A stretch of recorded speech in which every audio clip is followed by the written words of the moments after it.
Hello students, मैं आशा करती हूँ कि आप सभी स्वस्थ होंगे और आपकी पढ़ाई भी बहुत अच्छी चल रही होगी। ठीक है, तो आज हम जो चैप्टर स्टार्ट करने वाले हैं आपकी एनसीईआरटी का, वो चैप्टर नंबर 6 है। उसका नाम है ट्राइंगल्स। ट्राइंगल्स आप लोग छोटी क्लासेस से ही पढ़ते आ रहे हो।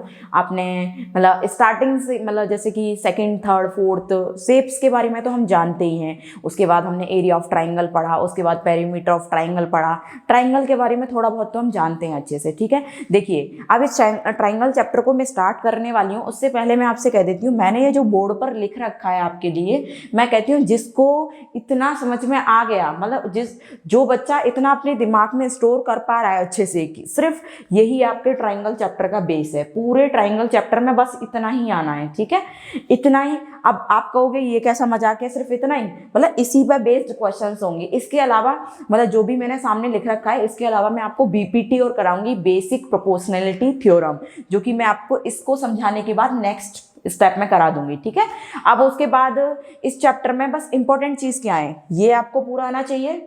बात सबको समझ में आ रही है? इस पर बेस्ड क्वेश्चन होंगे आपके पेपर में, जो भी मैंने यहाँ लिखा हुआ है। ठीक, उसके बाद बेसिक प्रोपोर्शनैलिटी पे थ्योरम होंगे, थ्योरम पे बेस्ड क्वेश्चंस होंगे, या फिर कन्वर्स पे होंगे बीपीटी के। बीपीटी का कन्वर्स भी आपके सिलेबस में है। बाकी जितने भी थ्योरम्स हैं, मतलब क्राइटेरियन की थ्योरम्स हैं, ट्रिपल एस की है, ट्रिपल ए की है, डबल ए की है, एस की है, तो वो थ्योरम्स के सिर्फ स्टेटमेंट आपके लिए बोले गए हैं, थ्योरम्स के प्रूफ नहीं है। आप सिलेबस को अच्छे से देख सकते हो।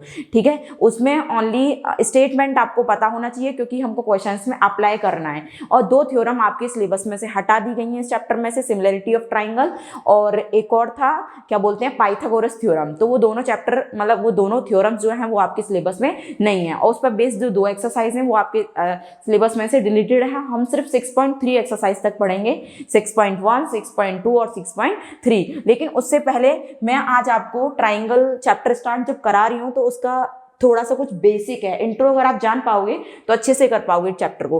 ट्राइंगल चैप्टर है, a triangle is a polygon with 3 sides having 3 vertices, the angle formed inside the triangle to 180 degree. देखो क्या है, ट्राइंगल की डेफिनेशन है। ट्राइंगल की डेफिनेशन कोई भी बसा बोल सकता है। क्या बताएगा? Any polygon which have 3 vertex point, 3 angles and 3 sides is called triangle. वही मैंने लिखा हुआ है। मतलब कोई भी उस तरीके का फिगर, कोई कुछ भी फिगर हो सकता है जिसमें मतलब क्लोज फिगर होना चाहिए। पॉलीगन है आपका, तो ए बी सी इस तरीके से हमने पॉइंट ले लिए। तो ये जो 3 वर्टेक्स पॉइंट्स हैं, ठीक है, और इसमें साइड्स भी कितनी है, 3 हैं, और ये आपके एंगल्स भी कितने हैं, 3। तो इस तरीके के फिगर को हम क्या बोलते हैं, ट्राइंगल बोलते हैं। तो वही मैंने डेफिनेशन में लिखा हुआ है। उसके बाद मैंने बताया है कि जो इनसाइड एंगल्स होते हैं उनका सम 180 होता है, या फिर इन्हें आप इंटरनल एंगल्स भी बोल सकते हो। तो इंटरनल एंगल्स ऑफ ट्राइंगल सम कितना होता है, 180 डिग्री। तो वो पढ़ना है आपको। अब उसके बाद देखो, यहाँ से मेन स्टार्ट होता है कॉन्ग्रुएंट फिगर। कॉन्ग्रुएंट फिगर जो है वो आप 9th क्लास में पढ़ के आ चुके हो, सारे बच्चे बहुत अच्छे से पढ़ के आ चुके हैं। कॉन्ग्रुएंट फिगर देखिए क्या होता है। कॉन्ग्रुएंट फिगर का मतलब है those figure which have the same shape. देखिए, same shape as well as same size, मतलब शेप भी एक जैसी होनी चाहिए। मतलब स्क्वायर है तो स्क्वायर होना चाहिए, रेक्टेंगल है तो रेक्टेंगल होना चाहिए, सर्कल है तो सर्कल होना चाहिए। सेम शेप का मतलब ये है। उसके बाद कह रहा है सेम साइज, साइज भी सेम होना चाहिए, मतलब उनकी लेंथ, ब्रेथ, जो भी आप फिगर बना रहे हो उसका सब कुछ सेम होना चाहिए। अगर सपोज करो आप एक सर्कल की बात कर रहे हो, किसकी बात कर रहे हो, सर्कल की। अगर मान लो एक सर्कल आपने ओ, मतलब उसका सेंटर, उसकी रेडियस 2 सेंटीमीटर लेके बनाया है, तो दूसरा सर्कल भी आपको 2 सेंटीमीटर की रेडियस लेके ही बनाना पड़ेगा, तभी तो ये सेम शेप होगी दोनों की और सेम साइज होगा। शेप तो सेम ही है, सर्कल ही है दोनों, लेकिन साइज तब इनका सेम होगा जब आप रेडियस कितनी लोगे दोनों की, 2 सेंटीमीटर। अब वो फॉर एग्जाम्पल कुछ भी हो सकता है, 10 सेंटीमीटर, 5 सेंटीमीटर, कुछ भी। ठीक है, तो इस तरीके से आप सर्कल्स को क्या बोल सकते हो, किस केस में बोलोगे सर्कल को, जब उसने 2, मतलब ये भी 2 ले रखी होगी, ये भी 2 ले रखी होगी, उसी केस में बोलोगे कि ये कॉन्ग्रुएंट है, अदरवाइज नहीं है। जैसे कि सपोज करो, अब भगवान ने हम सबको 2 हाथ दिए, सबको दिए है ना। जनरली क्या होता है, हमारे हाथ के छोटे बड़े होते हैं, नहीं। जैसे कि हमारी जो भी ये मिडिल फिंगर है, ये फिंगर है, दोनों आपस में लेंथ बराबर होती है, साइज। अब ऐसा भी नहीं होता, वो बहुत ही रेयर केस में होता होगा, किसी का एक हाथ मोटा है, एक हाथ पतला है, जनरली बराबर होते हैं। ठीक है, तो अगर आप इन दोनों को एक दूसरे के ऊपर रखते हो, जैसे हम किसी से नमस्ते करते हैं, तो ये कंप्लीटली ओवरलैप करते हैं एक दूसरे को। क्या करते हैं, ओवरलैप। आप इधर से देखोगे तो पीछे वाला पोर्शन नहीं दिखेगा, इधर से देखोगे तो वो भी नहीं दिखेगा। तो जो फिगर्स आपस में कंप्लीटली ओवरलैप कर लेते हैं एक दूसरे को, हम पता नहीं कर पाते कि ये है कौन सा फिगर। सपोज करो ये मेरा जो सर्कल था, ये ए नाम का सर्कल है और ये सर्कल है बी नाम का सर्कल। अगर मैं इस सर्कल को इस सर्कल के ऊपर उठा के रख देती हूँ तो आप समझ नहीं पाओगे कि ये ए सर्कल है या बी सर्कल है। क्यों? क्योंकि दोनों ही मैंने 2 सेंटीमीटर की रेडियस लेके ड्रॉ किए हैं। बात समझ में आ गई? तो इस तरीके के फिगर्स को आप कॉन्ग्रुएंट फिगर बोलोगे। क्या बोलोगे? Congruent figure. अब थोड़ा मैथमेटिक्स की भाषा में बात कर लेते हैं। मैथमेटिक्स की भाषा देखिए क्या है। हमने ले लिए 2 ट्राइंगल्स, एक ट्राइंगल लिया एबीसी नाम का, ठीक है, ये हमारा कोई फर्स्ट ट्राइंगल है, ये हमारा कोई सेकंड ट्राइंगल है पीक्यूआर नाम का, ठीक। तो आप कॉन्ग्रुएंट उसी केस में बोलोगे उनको जब एंगल ए एंगल पी के बराबर होगा, एंगल बी एंगल क्यू के बराबर होगा, एंगल सी एंगल आर के बराबर होगा। आगे बात समझ में? जो उसके करस्पॉन्डिंग एंगल्स हैं उनकी वैल्यूज आपस में बराबर होनी चाहिए फॉर कॉन्ग्रुएंट ट्राइंगल। अभी कॉन्ग्रुएंट बता रही हूँ, आपके सिलेबस में हालांकि नहीं है, ये 9th क्लास से लिंक है, लेकिन आगे सिमिलरिटी समझने के लिए ये भी आपको पता होना चाहिए, इसलिए बता रही हूँ, ठीक है। नेक्स्ट है A B equal P Q, B C equal Q R and C A equal R P. देखिए ये क्या कहा है मैंने कहा है कि ये वाली डिस्टेंस इस डिस्टेंस मतलब इस वाली साइड के बराबर होगी, ये साइड इस साइड के बराबर होगी, और ये नीचे वाली बेस जो साइड है वो इस वाली साइड के बराबर होगी। ये मैंने लिखा है, तभी आप कॉन्ग्रुएंट बोलोगे 2 फिगर्स को, अदरवाइज नहीं बोलोगे।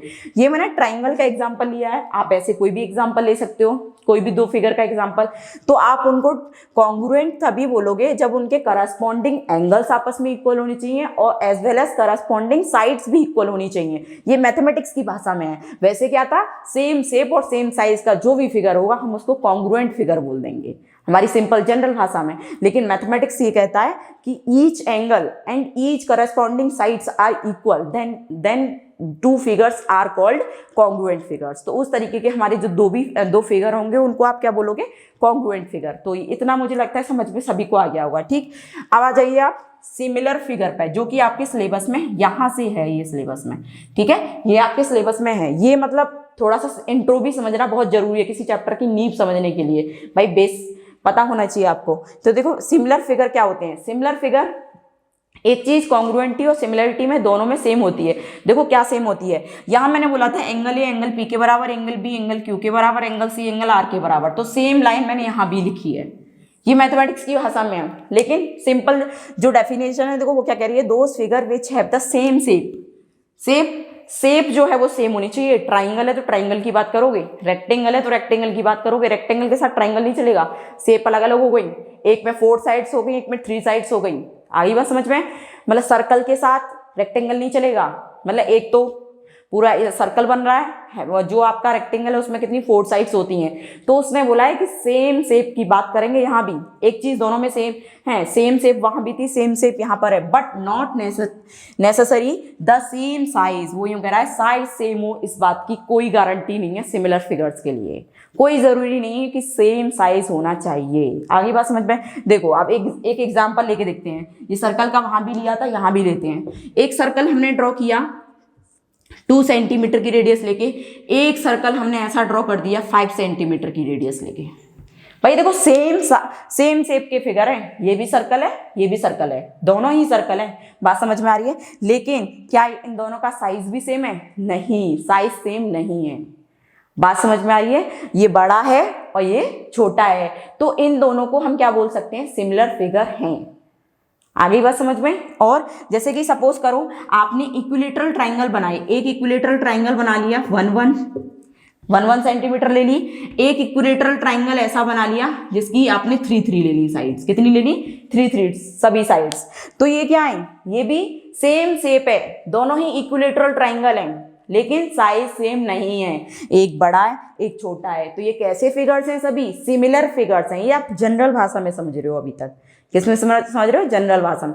लेकिन मैथमेटिक्स की टर्मिनोलॉजी में अगर मैं बात करना चाहूंगी तो मैं आपसे बोलूंगी कि एंगल ए एंगल पी के बराबर, एंगल बी एंगल क्यू के बराबर, एंगल सी एंगल आर के बराबर। मतलब कि करस्पॉन्डिंग एंगल्स इक्वल होते हैं, बट करस्पॉन्डिंग साइड्स का रेशियो प्रपोर्शन में होता है। क्या होता है?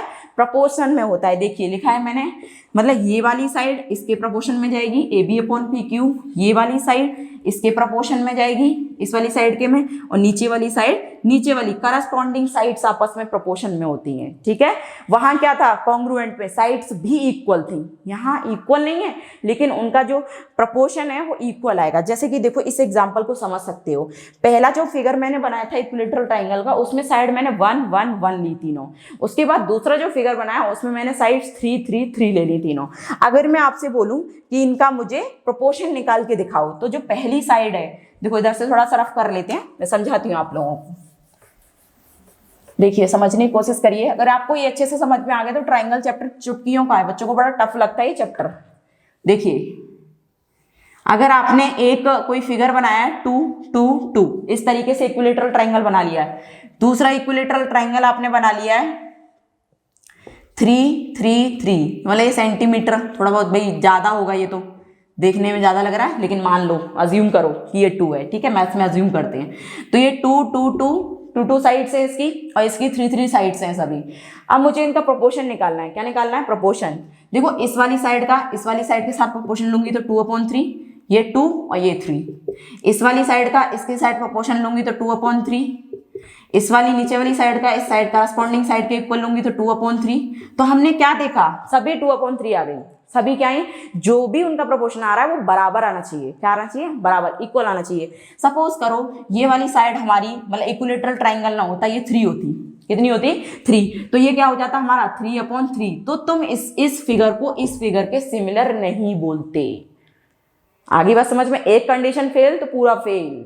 जैसे कि हम बोर्ड में एग्जाम देने जाएंगे, हमारे 5 पेपर होंगे या 6 पेपर होंगे, भले ही हम 5 में 90 से ऊपर मार्क्स लेके आए, एक में हमारे अगर मान लो 100 में से 20 नंबर आ रहे हैं तो फेल है हम। फेल तो फेल, दोबारा अटेम्प्ट करनी पड़ेगी उस केस में, ठीक है। ऐसा नहीं होता, तो सारे सब्जेक्ट्स में हमें पास होना जरूरी होता है। ऐसे ही जब कंडीशन की बात करते हैं तो कंडीशन पूरी सेटिस्फाइड होनी चाहिए, एक कंडीशन से काम नहीं चलेगा। तो ये इसके इक्वल नहीं है, दैट्स वाई ये सिमिलर फिगर्स नहीं है। ये सिमिलर कब होगा? ये सिमिलर तब होगा जब यहाँ भी कितना हो जाएगा 2, तो 2/3 2/3, ये सब कितने हो जाएंगे 2/3। तो बात सभी को समझ में आ गई होगी। मैं समझती हूँ तुम लोगों के दिमाग में सिमिलर और कॉन्ग्रुएंट फिगर्स का कॉन्सेप्ट क्लियर हो गया होगा, ठीक है। चलिए, तो नेक्स्ट टॉपिक आपका क्या है? Similarity of triangles. ये मैंने हालांकि ऊपर ही समझा दिया है, बस इसको लिख दिया है मैंने कि 2 ट्राइंगल्स आर सिमिलर। 2 ट्राइंगलों को सिमिलर आप तभी बोलोगे क्या हो, their corresponding sides are proportional. ये मैंने आपको लिख के दिखाया है, ठीक है। उसकी करस्पॉन्डिंग साइड्स प्रोपोर्शनल में होनी चाहिए। उसके अलावा their corresponding angles are equal. और जो करस्पॉन्डिंग एंगल्स मतलब कॉन्ग्रुएंसी और सिमिलरिटी में एक चीज हमने समान देखी कि एंगल्स उसमें भी इक्वल होते थे कॉन्ग्रुएंट में, और एंगल्स जो है वो सिमिलर में भी इक्वल होंगे। आगे बात समझ में? बस साइड का थोड़ा ध्यान रखना है। साइड्स जो कॉन्ग्रुएंट में होती थी वो इक्वल होती हैं करस्पॉन्डिंग साइड्स, बट सिमिलरिटी में ऐसा नहीं है, उनका रेशियोज आपस में इक्वल होते हैं, मतलब प्रोपोर्शन की बात करते हैं हम, ठीक। अब बात आती है क्राइटेरियन फॉर सिमिलरिटी। इस पर बेस्ड आपकी थ्योरम्स हैं 6.3, 6.4, 6.5, इस तरीके से आगे थ्योरम दे रखी है। 6.1 और 6.2 जो थ्योरम है वो तो आपकी बीपीटी और कन्वर्स ऑफ बीपीटी है। उसके आगे जो भी थ्योरम्स हैं वो क्राइटेरियन पे बेस्ड हैं। तो देखिए पहली क्राइटेरियन है ट्रिपल ए, ये है डबल ए, ये है ट्रिपल एस, ये है एसएएस। जैसे कि हमने 9th क्लास में पढ़ी थी, triple S, SAS, RHS, congruent मतलब कॉन्ग्रुएंट फिगर्स को कॉन्ग्रुएंट शो करने के लिए। सेम सिमिलरिटी, 2 फिगर्स में सिमिलरिटी दिखाने के लिए कि ये दोनों फिगर एक दूसरे के सिमिलर हैं, उसके लिए हम यहाँ कुछ क्राइटेरियंस पढ़ेंगे, triple A, double A, triple S, SAS. अब ये क्या लिख रखा है मैंने? एंगल एंगल एंगल, इतना तो आप जानते हो। उसके बाद एंगल एंगल, तो भी आपके 2 फिगर, मतलब अगर इस क्राइटेरियन को फॉलो करते हैं तो भी आपके दोनों ट्राइंगल सिमिलर होंगे। अगर डबल ए क्राइटेरियन को करते हैं तो भी आपके दोनों फिगर सिमिलर होंगे, 2 ट्राइंगल। अगर ट्रिपल एस क्राइटेरियन को फॉलो करते हैं तो भी आपके दोनों ट्राइंगल सिमिलर होंगे। एसएएस को फॉलो करते हैं तो भी आपके दोनों ट्राइंगल्स क्या होंगे? सिमिलर होंगे। ये मैं जो क्राइटेरियंस हैं वो तो अभी बस मैंने नाम लिख दिए हैं, ये अच्छे से आपको तब समझ में आएंगी जब मैं इनके ऊपर क्वेश्चंस करवाऊंगी आपको, ठीक है। तो आपको बस इन क्राइटेरियंस के नाम याद रखने हैं। बच्चे अपनी मर्जी से कुछ भी बनाए आते हैं, वो ए ऐसे भी बनाएंगे जो कि है ही नहीं, है ना। ए ऐसे बनाते हैं जबरदस्ती, एंगल साइड एंगल, वो आपके है ही नहीं सिमिलरिटी के लिए कोई भी क्राइटेरियन। तो बस इन 4 को याद रखना है, बस इन 4 को। 5वीं कोई भी क्राइटेरियन नहीं है सिमिलरिटी प्रूफ करने के लिए। ट्रिपल ए, डबल ए, आपकी एनसीईआरटी में सिर्फ 4 ही हैं, triple A, double A, triple S, S A S. आगे बात समझ में सभी को, ठीक है। उसके बाद एक और छोटी सी बात रह गई, देखो बच्चों बीच में, सिंबल ऑफ सिमिलरिटी। जैसे कि हम जानते हैं कि कॉन्ग्रुएंट का सिंबल सभी लोग जानते होंगे, 9th क्लास सभी पढ़ के आए हो। 2 लाइन ऐसे करके ड्रॉ करते थे, उसके ऊपर एक एस को हॉरिजॉन्टली लिटा देते थे, सुला दो उसके ऊपर, 2 लाइनों के ऊपर। तो ये तो हमारा कॉन्ग्रुएंस का सिंबल था, ठीक है। 2 फिगर जब हम कॉन्ग्रुएंट शो करते थे तो उसका सिंबल था। तो इसी तरीके से आपका सिमिलरिटी का सिंबल जो है वो है एस को इस तरीके से लिटा दो हॉरिजॉन्टली, इन 2 लाइनों को गायब कर दो यहाँ से। आगे बात समझ में? तो इतना इंट्रो मैं समझती हूँ सबको अच्छे से समझ में आ गया होगा। अगर आपको ये समझ में आ गया तो समझो कि चैप्टर आपका, क्या बोलूँ मैं, 50 to 60% हो गया, ठीक है। बाकी जो अभी है बीपीटी और कन्वर्स बीपीटी, और इस कॉन्सेप्ट के ऊपर हमको क्वेश्चंस लगाने हैं बस, ठीक। तो चलिए अब हम बीपीटी थ्योरम करते हैं नेक्स्ट। तो थ्योरम 6.1 आपकी एनसीईआरटी की है। इसका नाम हम बेसिक प्रोपोर्शनलिटी थ्योरम के नाम से भी जानते हैं और इसको हम थेल्स थ्योरम के नाम से भी जानते हैं। तो 2 नाम से आपसे पूछी जा सकती है पेपर में ये, right the statement of basic proportionality theorem and prove it, right the statement of Thales theorem and prove it, ठीक है। दोनों तरीके से पूछी जा सकती है। और देखिए ऐसे भी पूछी जा सकती है कि ये स्टेटमेंट पूरा जो भी लिख रहा है ये आपके सामने पेपर में लिखा है और आपको क्या करना पड़ेगा, प्रूव। तो ये 3 तरीके हो सकते हैं इस क्वेश्चन को पूछने के, और ये पेपर में, मतलब पेपर के लिए इतनी इंपॉर्टेंट है कि 99.9% आप इसको मान के चलिए कि ये पेपर में आएगी। और इसका दूसरा है 6.2 थ्योरम जो आपकी एनसीईआरटी में दी हुई है, वो इसका क्या है, कन्वर्स है। वो क्या है, कन्वर्स। जो भी मतलब इसमें गिवन है वो उसमें प्रूव करना है, और जो इसमें प्रूव हमें करना है वो उसमें गिवन है, एक दूसरे की कन्वर्स हैं। तो मैं आपको 6.1 करवा देती हूँ। अगर आपको 6.2 थ्योरम जो इसकी कन्वर्स है, अगर उसमें कोई डाउट होता है तो आप मुझसे कमेंट बॉक्स में लिख दीजिएगा, मैं कोशिश करूंगी कि उसको भी करवा दूंगी। अगर आपसे वो, आप खुद से एक बार ट्राई कीजिएगा, अगर आपसे हो जाती है तो अच्छी बात है, अदरवाइज मैं करवा दूंगी, ठीक। देखिए अब क्या है 6.1 थ्योरम स्टेटमेंट। देखिए if a line is drawn parallel to one side of triangle to intersect the other 2 sides in distinct point, the other 2 sides are divided in the same ratio. देखिए ये जो स्टेटमेंट है ये क्या बोल रहा है, इस स्टेटमेंट का मतलब है कि एक ट्राइंगल है हमारे पास, जैसे कि मैंने फिगर में बनाया हुआ है।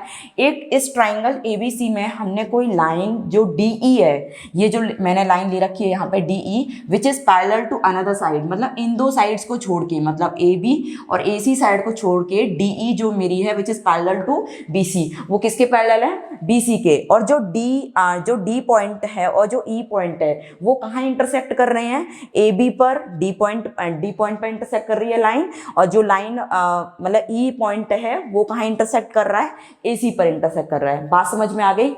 इतना आपको क्या है, ये सब गिवन है, ये जो मैंने बोला है वो क्या है, आपको गिवन है। देखिए गिवन में मैंने ये लिखा है, triangle ABC in which a line parallel to side of BC intersect other 2 side AB and AC at D and E respectively. मैंने आपको हिंदी में बता दिया, वो इंग्लिश में लिखा हुआ है, ठीक है।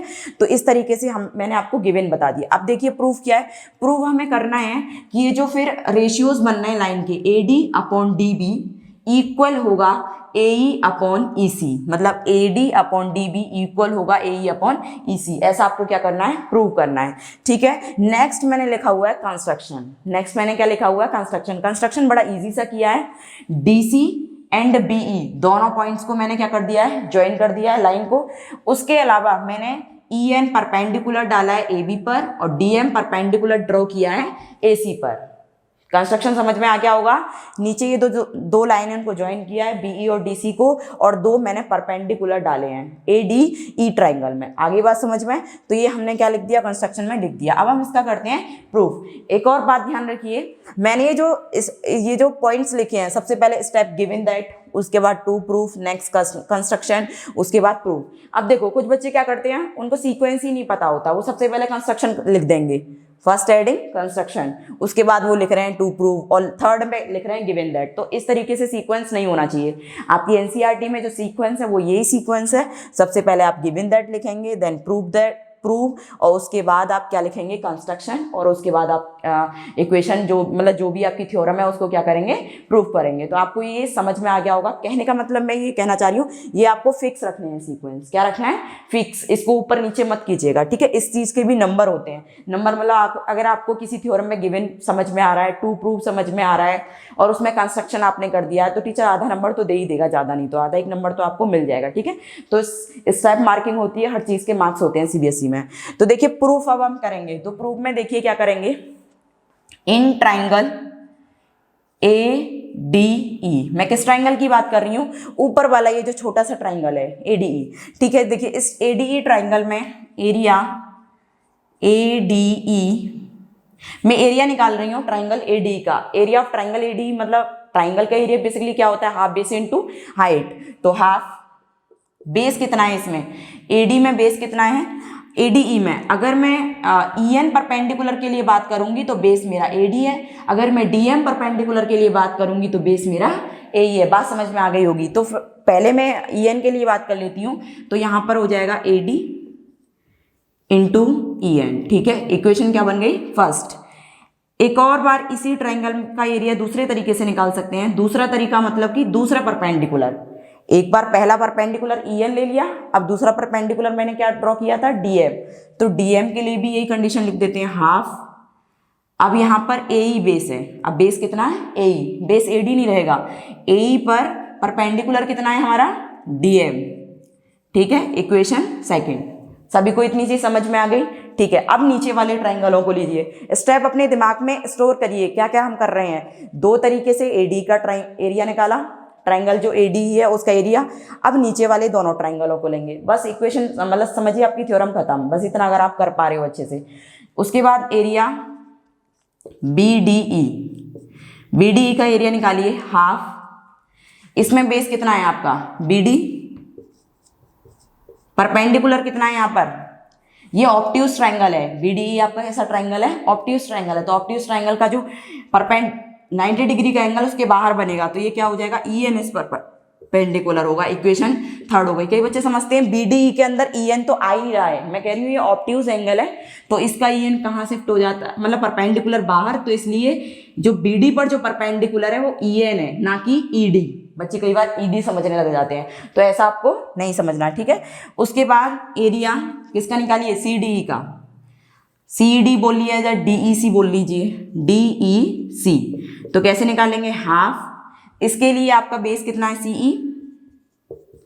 मैं किसका निकाल रही हूँ, DEC। तो बेस कितना है, CE। परपेंडिकुलर कितना है इस पर, मतलब इस पर CE पर, CE पर परपेंडिकुलर है DM। कितना परपेंडिकुलर है, DM। इक्वेशन आपकी आ गई फोर्थ। अब देखिए इक्वेशन फर्स्ट को डिवाइड करेंगे थर्ड से, और इक्वेशन सेकंड को डिवाइड करेंगे इक्वेशन फोर्थ से। बात समझ में आई है सभी को। चलिए तो मैं बोल रही हूँ आपसे 10 equation first divided by equation third and equation second divided by equation fourth, ठीक है। हमने डिवाइड कर दिया इक्वेशंस को, करिए डिवाइड। जब डिवाइड करेंगे आप चीज़ों को, डिवाइड करने मतलब इस फर्स्ट को थर्ड से डिवाइड कर रहे हैं, तो एरिया ADE अपॉन राइट से डिवाइड होगा, लेफ्ट साइड से, तो ADE अपॉन एरिया BDE, ठीक है। हाफ इधर, इसका ADE का पार्ट कितना है, हाफ AD इंटू EN। नीचे इसका बताइए, हाफ BD इंटू EN। क्या है ये, EN। तो देखेंगे EN से EN कट गया और आपका हाफ से हाफ कट गया, सिर्फ बचा क्या, देखो मैं इसे थोड़ा सा अरेंज करके लिखूंगी, AD BD लिखो या DB लिखो एक ही बात है, तो मैंने इसको क्या लिख दिया, DB, ठीक है। तो ये आप लोगों को समझ में आ गया होगा। इसके नीचे दिखेगा नहीं आप लोगों को, इधर करते हैं हम इसको, ठीक है। अब हमको क्या करना है, इक्वेशन सेकंड को फोर्थ से डिवाइड करना है, मतलब इसको इससे डिवाइड करना है। तो area ADE upon area DEC, ठीक है। अब देखिए ADE की वैल्यू कितनी है सेकंड में, हाफ AE इंटू DM, नीचे हाफ EC इंटू DM। देखिए EC यहाँ पर dm से dm कैंसिल हो जाएगा, हाफ से हाफ कैंसिल हो गया, तो आपका आ गया AE अपॉन EC। कितना आ गया ये AE अपॉन EC, समझ में आ गया होगा। ठीक, अब देखिए ये आपकी इक्वेशन, इसको मान लीजिए इक्वेशन 5th और इसको मान लीजिए इक्वेशन 6। अब देखिए मैं आपसे कुछ बोलूंगी, ये जो नीचे दोनों ट्रायंगल बन रहे हैं, एक कौन कौन सा, हमने कौन कौन सा ट्रायंगल लिया था, BDE and DEC, BDE and DEC, ये जो दोनों ट्रायंगल हैं उनका सेम बेस क्या है, DE क्या है भाई, same base, and between parallel lines है, मतलब ये लाइन इसके पैरेलल है, ये अब हमको चीज क्या है गिवन है, देखिए ये रहा लाइन क्या है आपस में पैरेलल है, तो हम लिखेंगे कि एरिया BDE इक्वल होगा एरिया ऑफ DEC के, क्यों, क्योंकि ये सेम बेस पर बने हुए ट्राइंगल हैं और बिटवीन पैरेलल लाइंस हैं, तो ये थ्योरम का स्टेटमेंट है, इसलिए आपस में क्या होंगे, इक्वल होंगे। तो मैं लिखती हूँ इस चीज को कि triangle BDE and triangle DEC are on the same base, base क्या है same DE, and between parallel lines, between parallel lines कौन कौन सी हैं आपकी, DE एंड BC, ऐसा है। ठीक है, तो इसलिए आपस में एरिया क्या हो जाएंगे, इक्वल हो जाएंगे, एरिया BDE इक्वल होगा एरिया DEC के। बात सभी को समझ में आ गई होगी। ठीक है, एरिया BDE इक्वल होगा एरिया DEC के, इस BD को रिप्लेस कर दो DEC से या DEC को रिप्लेस कर दो एरिया ऑफ BED से, एक ही बात है। तो देखो मैं इस इक्वेशन में फ्रॉम इक्वेशन 5th में देखूंगी तो एरिया ADE अपॉन BDE को मैं कितना लिख सकती हूँ, एरिया DEC लिख सकती हूँ, क्योंकि मैंने थ्योरम से ऐसा दिखा दिया इक्वल करके, तो एरिया DEC लिख सकती हूँ। तो ये कितना है, ये है AD अपॉन DB, कितना है भाई, AD अपॉन DB। तो इसको आप इक्वेशन कौन सी मान लीजिए, 7th मान लीजिए, कौन सी मान लीजिए, 7th। अब आप अपनी इक्वेशन 6 और 7 को आपस में कंपैरिजन करिए कंपैरिजन, ये रही आपकी इक्वेशन 6 और ये रही आपकी इक्वेशन 7। देखिए इक्वेशन 6 क्या कहती है, area ADE upon DEC equal है AE अपॉन EC के।